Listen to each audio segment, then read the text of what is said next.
caught up with Binoy Mohan, director at Cerulean Information Technology, at his home in Bangalore, where he told us about his company and what they want to achieve.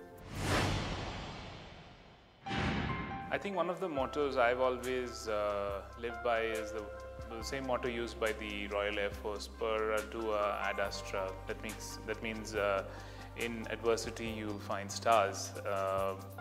You have to, go through the tough times to, find your dreams.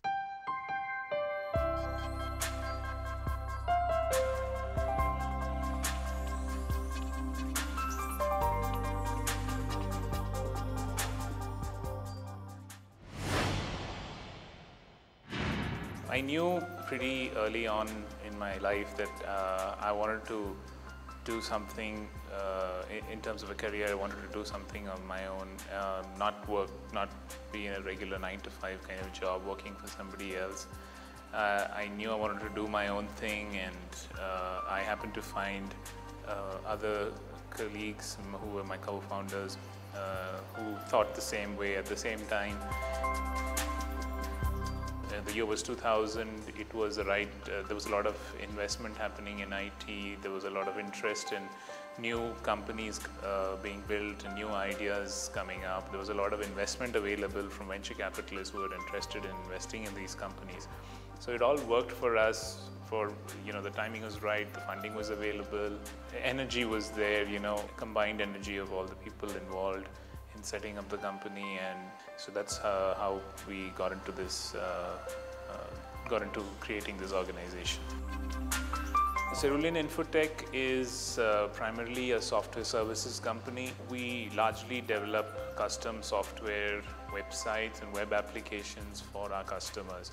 But we are not purely a programming company. It's not like you just give us some requirements, we program it and give it back to you. We work largely with small and medium-sized companies, both in India and US and Europe. Typically for these companies, they don't have the bandwidth or the capital and infrastructure to invest in an IT department of their own. They don't know how to manage it, they don't have the time, and they need to focus on, they want to keep their sizes small because they're focusing on the service or the delivery part of it and the marketing, and that's where we step in. We become their outsourced IT department. We handle their IT infrastructure assessment. We assess their programming needs, their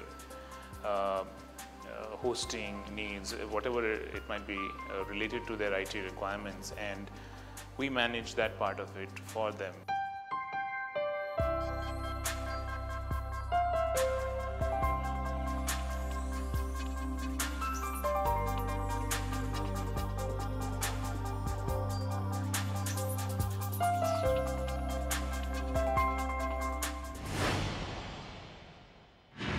Bangalore was a strategic decision for us. Bangalore was and still is the IT hub in India. It's typically the primary destination for the programming talent of India. We started off small. We hardly had 5 employees when we started the company, and we didn't have the bandwidth of the capital to invest in training these people, and we couldn't take freshers and give them training. We needed people who could hit the ground running, and we knew we'd find that in Bangalore. We could always find talent here, ready, trained, capable talent, and that's the reason why we chose Bangalore.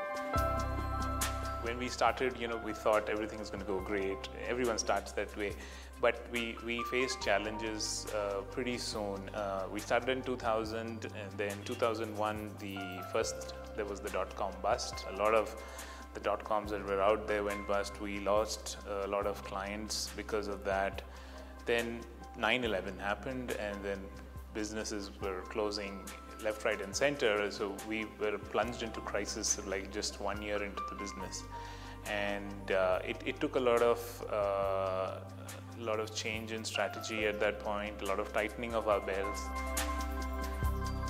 It made us, of course, all the more resilient and tougher, so to speak, because we learned very quickly what needs to be done when there's a crisis, how we need to economize, where we can cut costs, and those lessons are still in, hold us good today. I mean, those practices we've held on to.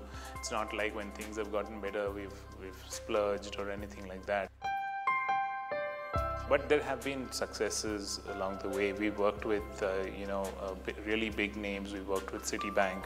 We worked with Sun Microsystems. We continue to work with Cisco regularly, and also on mobile. And so we've had a lot of marquee clients and a lot of exciting and good projects which we've done for these, as well as small companies that we've helped to grow to the size that they are now. They would not have been able to achieve their goals if they hadn't followed the outsourcing path and used us as their development partners.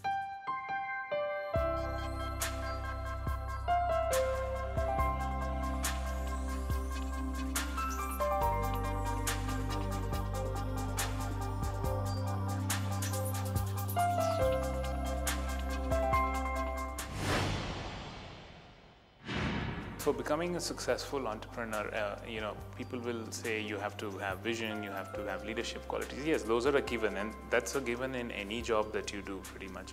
But when it comes to being a successful entrepreneur, apart from all of that, you need to be resilient. You need to be adaptable.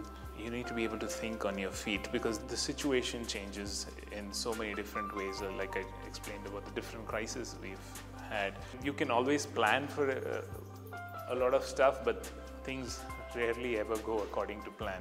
And at that point, you need to be able to change your strategy. You need to be able to go back a few steps. You need to be able to admit you've made mistakes, you've taken the wrong path, and then you need to come back and choose a new path maybe. That's something an entrepreneur needs. And I think a very important requirement is also patience, because it could take a while before your dreams are fulfilled.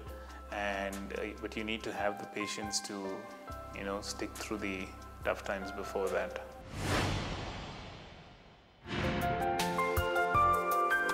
Coming up after the break, Binoy Mohan tells us more about his likes, dislikes, and what he does in his free time.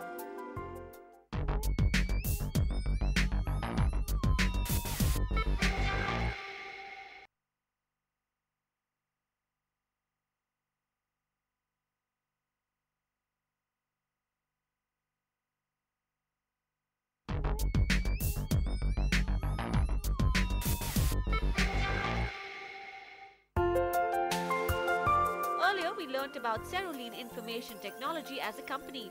Now we focus more on the man behind it.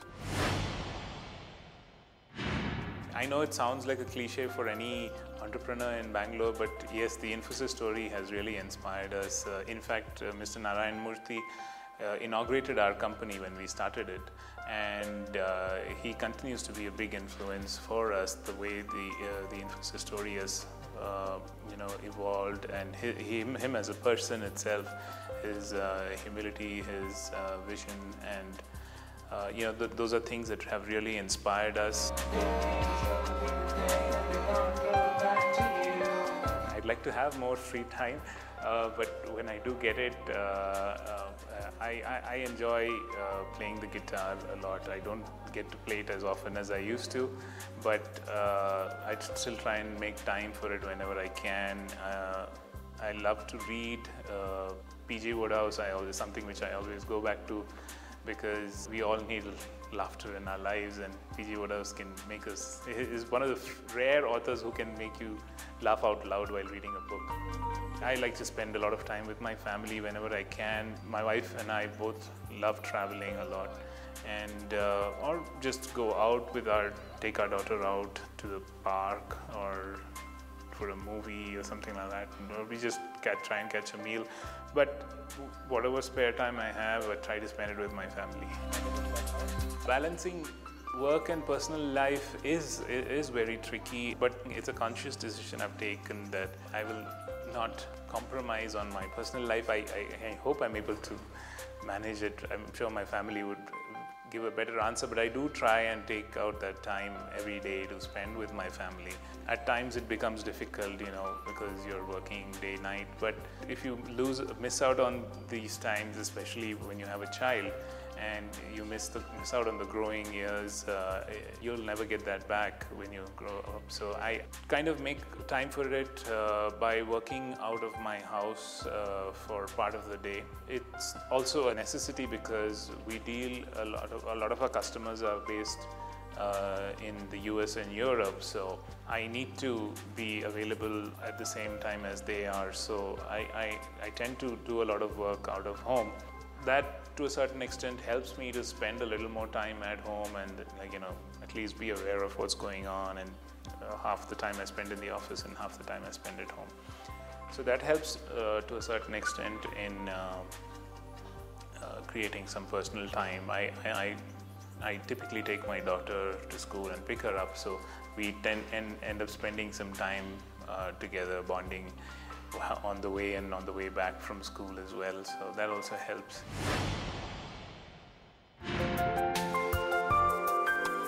Next week, we bring you interviews with Yogesh Godbole, Director at Ace Brain Technologies, and Arun Jacob, Managing Director at arrayglobe.com.